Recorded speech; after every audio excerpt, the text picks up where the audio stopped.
Coordinador Nacional del Observatorio Venezolano de Prisiones presentó conjuntamente con Marino Alvarado, quien es defensor de los derechos humanos, un informe detallado de una masacre de 39 reos en el centro de detención del estado Amazonas ocurrido en agosto del año 2017. Ellos van a elevar este informe en instancias internacionales donde se presume la culpabilidad del organismo del Estado venezolano en lo que ellos califican esto como una masacre ocurrida este año. Escuchemos parte de sus declaraciones. Es primera vez que yo me entero que tratan de tomar un establecimiento carcelario en la noche.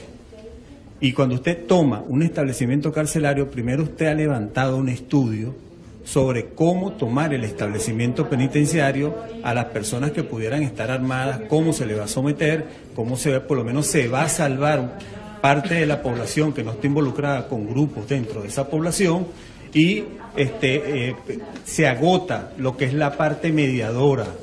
Y a una vez agotada la parte mediadora, que uno lo que espera es que se cansen más de las personas que están privadas de libertad que los que están afuera buscando de entrar, lamentablemente aquí trataron de apagar un problema, pero echándole gasolina. Y lamentablemente aquí hay una cosa que se presenta siempre en todas las masacres que ha habido en Venezuela en materia carcelaria, llámese Uribana, El Rodeo, Yare, Puente Ayala, Vista Hermosa, o la cárcel de Tocuyito, la cárcel de Tocorón. Aquí tenemos un grupo de familiares que no quieren que esto quede impune. Mientras usted tenga a los familiares, usted tiene a cada momento que recordarle al Estado venezolano que tiene que responder por esta situación.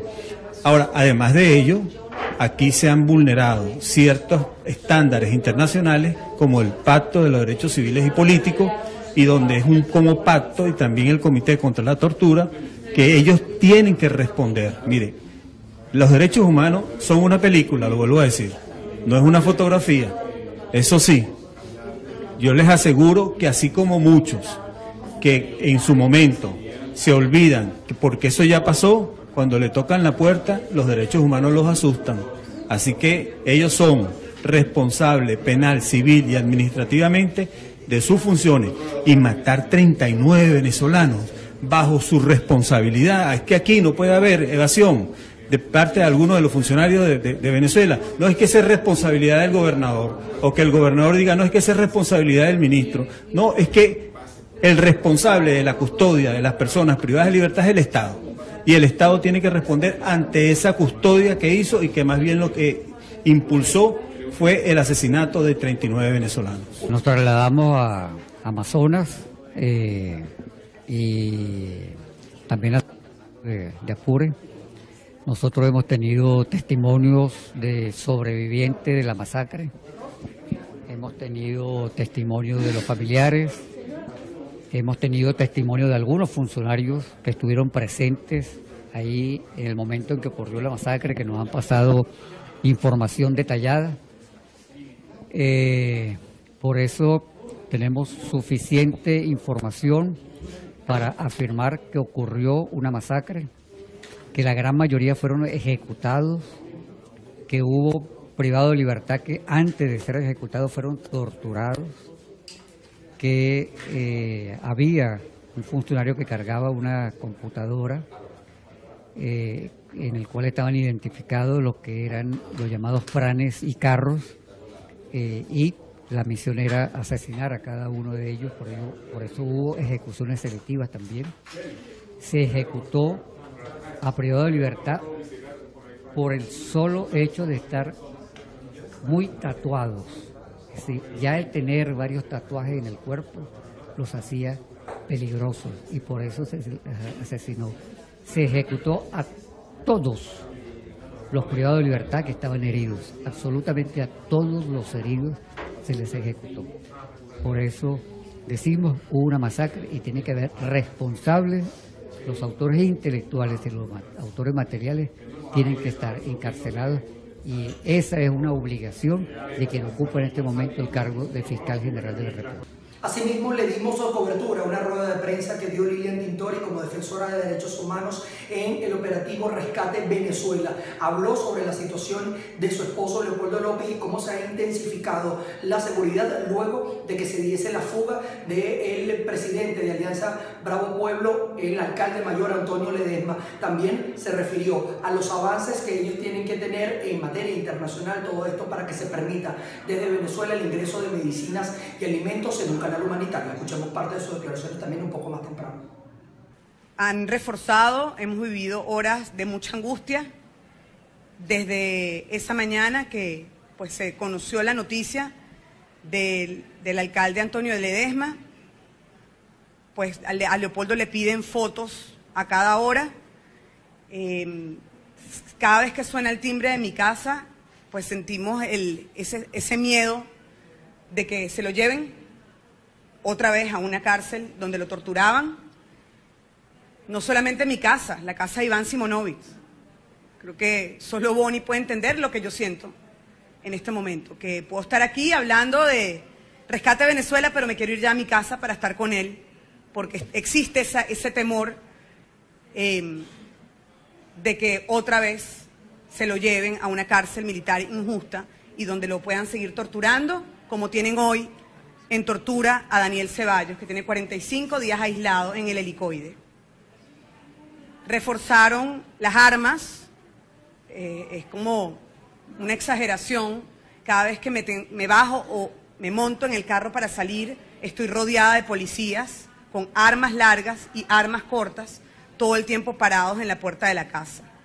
El día de ayer pasó otro ataque a periodistas, fueron 2 personas, creo que estaban en una moto, a verificar un poco las condiciones de la calle, de cómo estaba la casa, tengo entendido, y se los llevaron presos por unas horas para hacerle unas preguntas, para verificar quiénes eran. En concreto, lo que hemos dicho desde el primer día de la creación de esta campaña humanitaria: atender, entregar medicinas, insumos médicos y comida donde no hay, porque la gente tiene hambre, porque la gente en Venezuela come de la basura. Repito, eso es algo que no está solo en nuestras manos. Nosotros podemos traer ayuda y entregar ayuda a diferentes ambulatorios, pero no es suficiente. Esta ayuda tiene que llegar a todos los rincones del país. Esta ayuda tiene que llegar a todos los ambulatorios, a todos los hospitales, a todas las clínicas. Y para eso necesitamos que el gobierno nacional autorice la entrada de estas ayudas que se pueden dar a nivel internacional, empezando por Colombia y Brasil, que son nuestras fronteras, que en derechos humanos no existen fronteras. Estos países están preocupados por nosotros. Miren, en Colombia hay una ley que tiene el gobierno que dice que todos los medicamentos, todas las medicinas que se venzan en un año deben ser entregadas. Es decir, ellos tienen en todos sus laboratorios muchas medicinas y cuando ellos ven que falta un año, ellos tienen que donar, regalar, entregar rápido. Es una ley. Imagínense si todas esas medicinas desde Colombia pasan por nuestra frontera y llegan a Venezuela. Y eso hoy no lo autorizan, eso hoy no lo aceptan. Y por eso toda Venezuela debe pedir esa apertura, porque vamos a estar beneficiados todos los venezolanos. Lilian Tintori, activista de derechos humanos, aseguró que hay una decena de países alrededor del mundo dispuestos a enviar alimentos y medicinas al país. Desde Caracas, Venezuela, yo soy Manuel Fajardo y esto es FPI TV. Estamos reportando desde Maracaibo, estado Zulia, y es que Laura Balbuena, coordinadora de Foro Penal Venezolano, denunció los vicios que se están gestando en 2 casos de Carlos Muchacho y Virgen Quintanillo, detenidos desde el pasado 31 de julio, cuando fueron involucrados en una presunta quema de una vivienda en la ciudad de Maracaibo. Escuchemos. Se pretende instaurar además una presunta flagrancia por un delito que se cometió incluso 5 días antes del día que fueron detenidos y que hay testigos del hecho. Además de ello, no existe ningún tipo de prueba en la investigación que pueda representar una posible condena para estos muchachos, pero aún así continúan privados de libertad. Aunado a ello, uno de los elementos y cosas que queremos recalcar es que la mamá de Carlos, la señora Miriam, aquí presente, fue detenida con ellos y ella liberada. No entendemos por qué ella fue liberada y ellos continúan detenidos, además que han sido han sido juzgados con otros ciudadanos que ni siquiera se encontraban con ellos al momento de la detención. Ya han sido acusados, la audiencia es el día 22 de noviembre, fueron acusados por los delitos de terrorismo, asociación para delinquir, daño intencional e incendio. La familia ha tenido acceso a las visitas, no regularmente, pues en algunos casos no hay un día puntual para la visita. Su salud se ha visto deteriorada, aun cuando no han sido maltratados ni torturados en el centro de detención, no están en las condiciones sanitarias ni carcelarias necesarias para tener un recluso. Como madre quiero pedirle a todas esas personas que saben del caso y que conocen acá a los muchachos y a Virgen, saben quiénes son ellos. Les quiero pedir a las autoridades que nos ayuden, que me ayuden a buscar la realidad de lo que está pasando, que nuestros hijos no son ningunos delincuentes, nuestros hijos jamás van a llegar a hacer las cosas que lo están culpando. Nuestros hijos, Carlos Muchacho, hijo de la señora Miriam, son profesionales. Mi hija desde su niñez siempre ha estado en la iglesia católica. Mi hija da catequesis, mi hija es una profesional. Les quiero pedir que por favor a la señora que los está culpando, que por favor, que se ponga la mano en su corazón. Ella es madre también. Ella es madre y ella también tuvo 9 meses a sus hijos en su vientre. Como lo que ella sintió con sus hijos, la señora Miriam y yo también sentimos. Y que se ponga en nuestro lugar. Ella conoce a Carlos, ella conoce a Virgen. Ellas saben quiénes son nuestros hijos. En verdad es algo difícil, ha sido algo terrible para mí, porque he tenido que abandonar hasta mi trabajo, todo, porque como les dije, vivo en Mérida, mi hija está aquí, no la puedo dejar sola, no le puedo dar decir sobre eso, porque en verdad yo no estaba presente. La que estaba presente es la mamá de Carlos, pero sí quiero volverle a hacer el llamado a la señora, que por favor, que se ponga la mano en su corazón. A la señora que los está acusando. Y a la juez que por favor, ellas son madres, así como estamos nosotros, sufriendo. Ella algún día habrá sentido también algún dolor por sus hijos. Eso lo estamos sintiendo nosotros.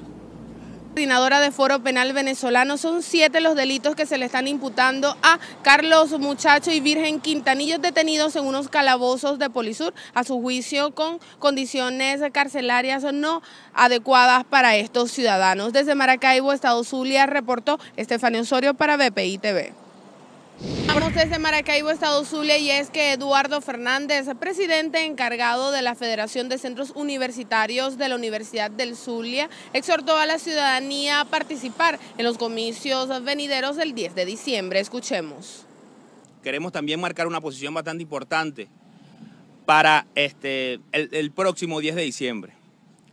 La Federación de Centros Universitarios con mucha responsabilidad, pero además de todo eso, con un mensaje de dignidad bastante claro, es que llamamos a todos los estudiantes, a toda la juventud venezolana, a que el próximo 10 de diciembre salgamos a votar de forma masiva y seamos nosotros la diferencia que marque aquellos que quieren entregar al Zulia o aquellos que quieren entregar a nuestros municipios, no yendo a votar. Sabemos lo importante que a la generación del 28 le costó lograr el voto en nuestro país. Hoy nosotros no podemos dejar caer ese mensaje. El voto es nuestra única arma para poder defendernos. Con eso no queremos decir que tenemos que ir con el victorioso. Es que nuestro voto, para el que sea, tiene que ser nuestra única arma para defender a Maracaibo y para defender el Zulia.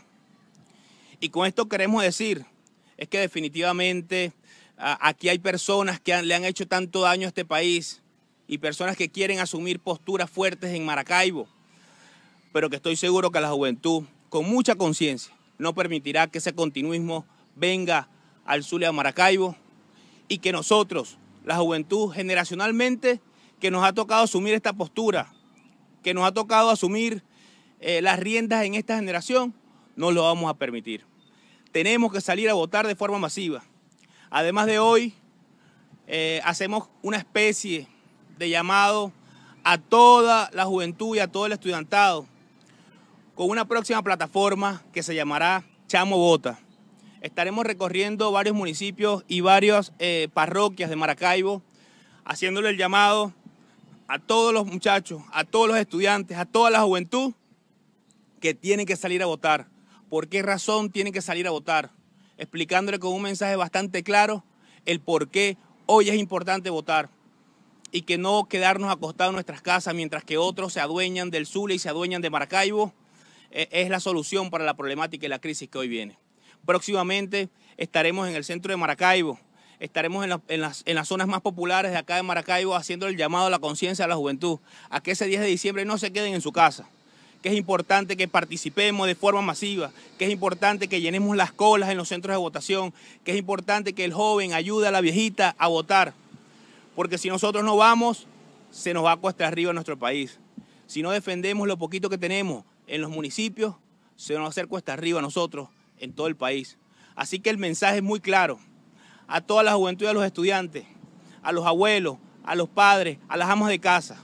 No dejes de ir a votar el próximo 10 de diciembre, pero de todas maneras en estos próximos días estaremos nosotros en todas las parroquias y los municipios llevando el mensaje del por qué tenemos que ir a votar y bueno, viéndonos que nosotros somos el gran motor de este país, de esta democracia, no seremos los culpables de la desgracia que pueda ocurrir si algunos que pretenden adueñarse del Zulia de Maracaibo se quedan con esas elecciones. Desde la Federación de Centros Universitarios de la máxima casa de estudios en la entidad zuliana, reportó Estefanía Osorio para BPI TV. Estamos desde Maracaibo, Estado Zulia, y es que Carlos Alaimo, candidato a la alcaldía de Maracaibo, celebró el Día del Estudiante Universitario, exhortando a la comunidad estudiantil a participar en los próximos comicios del 10 de diciembre. Escuchemos. Llegar aquí es volver a revivir esos días de sueño y de emoción que me hicieron posible tener a esta universidad que me dio 2 títulos, el de médico y el de la vida. Y es por eso que para mí me siento orgulloso de compartir con esta juventud que hoy en día tiene una clara conciencia de democracia y de libertad, y por eso que está incentivando al voto, incentivando a la participación, porque la participación va mucho más allá del voto.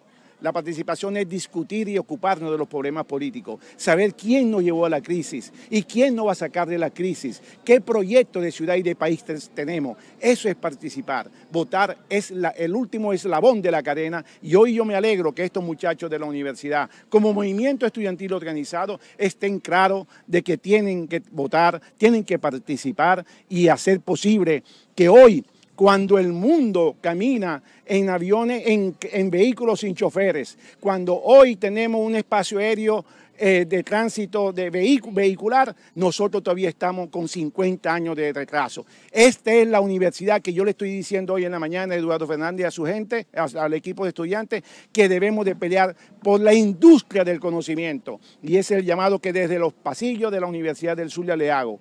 Peleemos por una mejor universidad para tener un mejor país y una mejor democracia. Y con este bastión podemos nosotros saber que tenemos un futuro asegurado. El candidato por el Partido Independiente del Zulia, Carlos Alaimo, reiteró la importancia de participar en los comicios del 10 de diciembre de cara a las municipales. Reportó desde Maracaibo, Estado Zulia, Estefanía Osorio para BPI TV. En este momento estamos hablando de la nutrición en los lactantes menores y mayores, y también está ocurriendo este fenómeno de desnutrición en los preescolares y escolares. Pero más importante, o sea, que es más grueso, es lo que nosotros vemos en nuestros lactantes menores, sobre todo en recién nacidos y en bebecitos de 1, 2, 3 y 4 y 6 meses.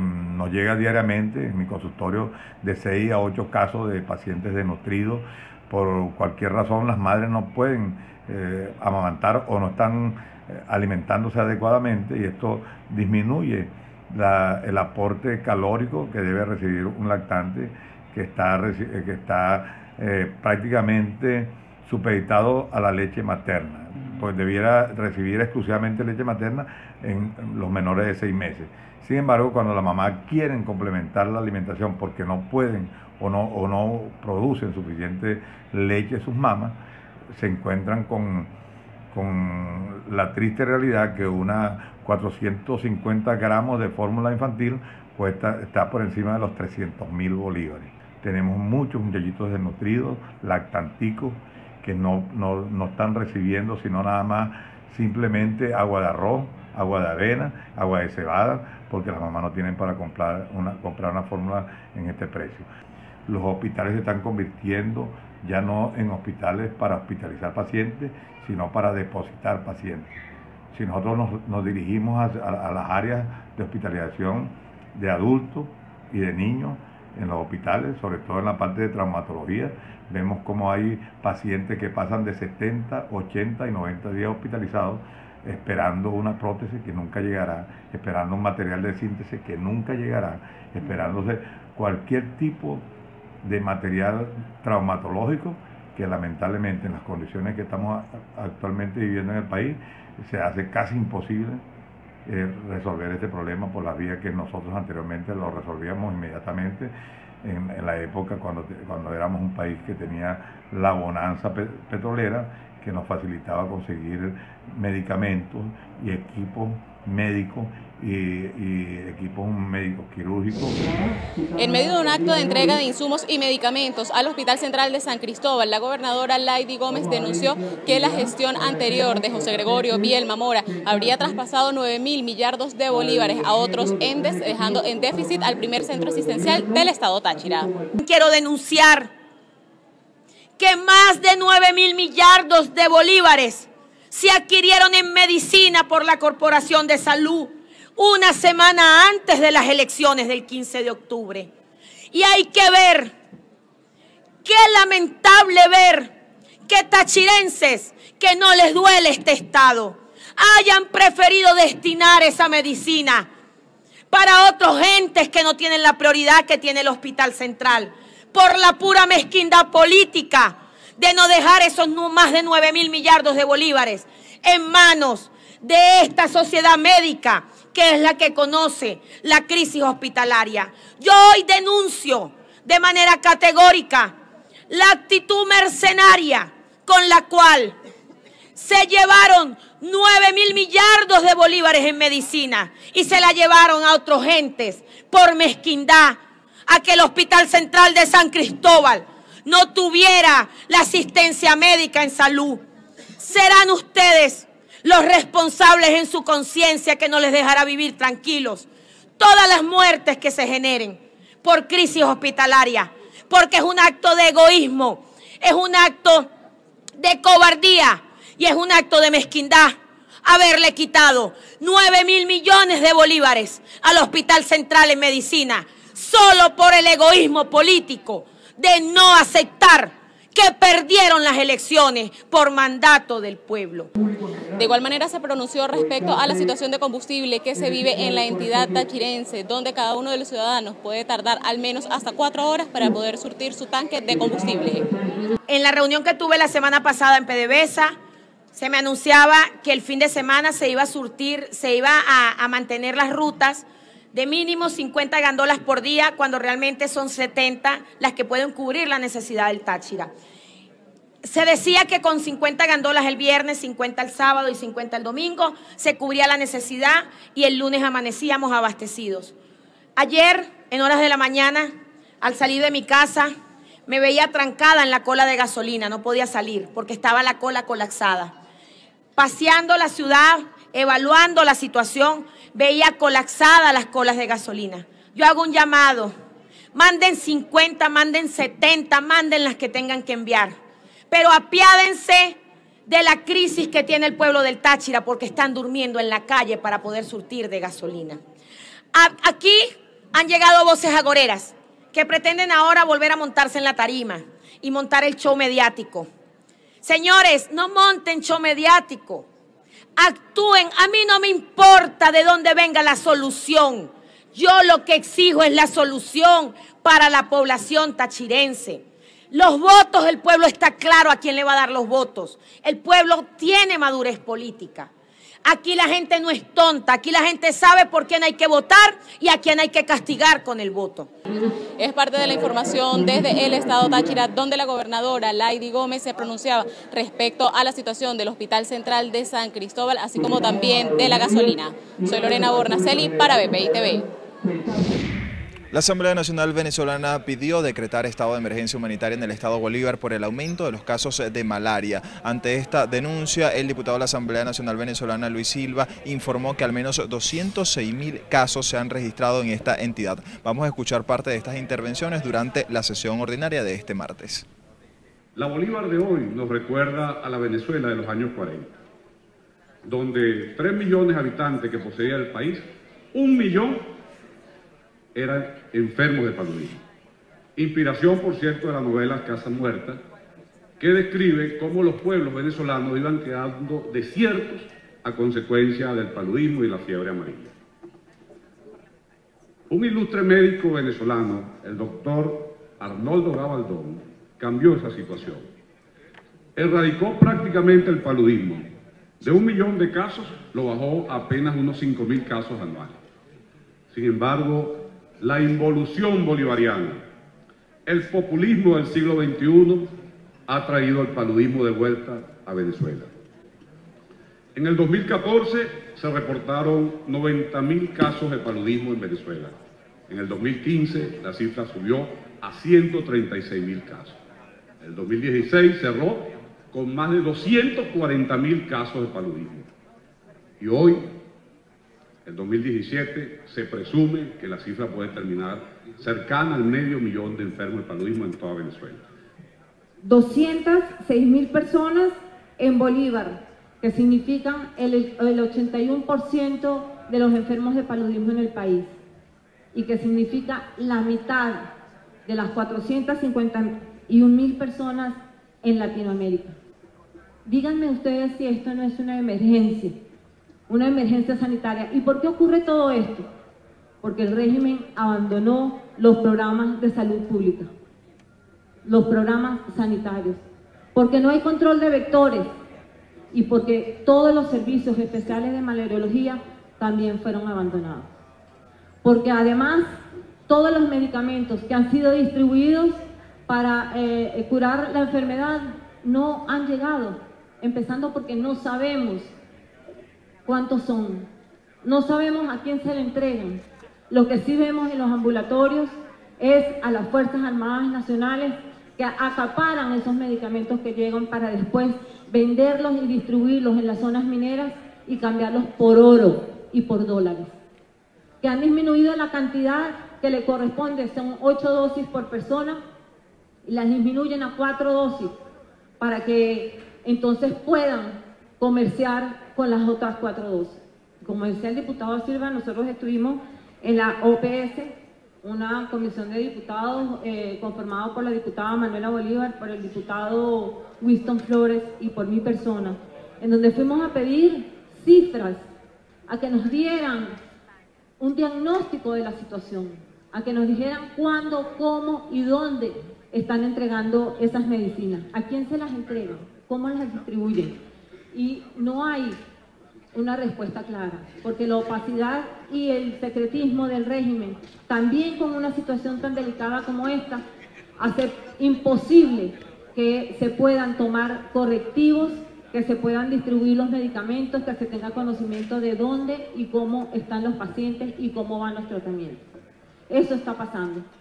Además, la comisión especial para consultar sobre el proceso de diálogo del próximo 1 y 2 de diciembre se reunió con sectores del sector salud. Es el caso de Francisco Valencia de Codevida, quien además dio sus puntos para tratar en este cronograma del futuro diálogo. Vamos a escuchar parte de esta intervención. Ojalá que los diputados tomen esto, las recomendaciones de hoy, no solamente la mía, sino los médicos y los profesionales que estaban ahí presentes, que la tomen en serio.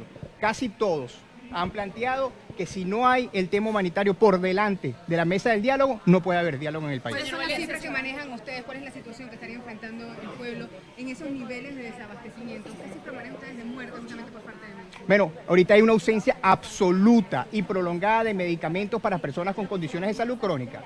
Y más de 4 millones de personas que tienen serias dificultades para acceder a medicamentos como a medicamentos antihipertensivos, personas para diabetes, en fin, sin contar la situación de los hospitales, el hospital de niños, la situación de salubridad de los 300 hospitales del país, los equipos de diagnóstico, el 80% de los equipos de diagnóstico en el país están malos, están paralizados, los insumos médicos, los reactivos para hacerse exámenes. Hay que entender.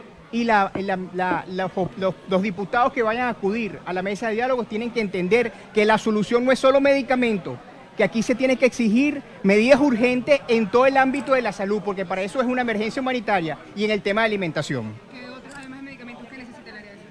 Bueno, la emergencia humanitaria abarca saneamiento de los hospitales, reparación de equipos de diagnóstico, insumos médicos, reactivos, técnicos preparados que vienen de países del exterior para ayudar y levantar la información en un tiempo de 72 horas para ver qué tan complicada está la situación. Y si la emergencia humanitaria y la ayuda humanitaria tiene que permanecer en el país 2 años, bueno, que permanezca. Aquí lo que se quiere es solucionar el problema de los venezolanos. En otro tema de la sesión ordinaria también se discutió la situación de PDVSA y también el financiamiento que recibe por el Banco Central de Venezuela, lo que ha ocasionado a juicio de los diputados una crítica situación monetaria o económica en nuestro país. Vamos a escuchar parte de algunas intervenciones durante la sesión ordinaria. Solicitamos se tomen medidas para que nuestra empresa petrolera vuelva a ser una empresa transparente, productiva y que permita que siga siendo pulmón para el crecimiento y para sacar a Venezuela de la crisis en la cual vivimos. Muchas gracias, presidente. Muchas gracias, colegas diputados. Estamos frente a la calamitosa situación de que el gobierno de Nicolás Maduro puede efectivamente matar la gallinita de los huevos de oro que es PDVSA. Y los venezolanos no se lo podemos permitir. Hoy en día, la deuda de PDVSA supera los 40.000 millones de dólares. En el 98, cuando llegó Chávez, no llegaba a 4.000 millones de dólares. Pero además también es importante que los venezolanos tengan claros que uno de los principales elementos de la hiperinflación venezolana es ese mecanismo perverso que generó el Banco Central de PDVSA y el Banco Central de Venezuela y PDVSA, según el cual cada vez que PDVSA necesita bolívares, el Banco Central de Venezuela le da unos pagarés y aumentan la masa monetaria de manera exponencial, de manera terrible. No hay control sobre ese aumento de la masa monetaria y se traduce en una inflación que, como todos sabemos, este año puede cerrar por encima del 1.400% y si no tomamos correctivos urgentes, el año próximo va a cerrar por encima de 4.000%. Le quisiéramos recomendar a ese fiscal ilegítimo de la Asamblea Nacional Constituyente que revise el informe de la Comisión de Contraloría de este Parlamento, que estableció un desfalco de más de 11.000 millones de dólares a la industria petrolera en manos de Rafael Ramírez y toda esa mafia que él instauró en PDVSA, porque Rafael Ramírez es la cabeza de esa mafia, pero este fiscal ilegítimo no dice nada de Rafael Ramírez. Están persiguiendo un poco de gerentes, pero todos esos gerentes respondían a la mafia de Rafael Ramírez. Así que revisen, señor fiscal ilegítimo, ese informe que presentó aquí Freddy Guevara cuando era presidente de la Comisión de Contraloría, en donde se establecieron todos esos casos de corrupción. Finalmente, el diputado de la Asamblea Nacional Venezolana, Francisco Sucre, solicitó al fiscal designado por la Asamblea Nacional Constituyente, Tarek William Saad, que investigue la situación de PDVSA durante la gestión de Rafael Ramírez. Desde Caracas, Venezuela, reporta Andrés Fornerino para BPI TV.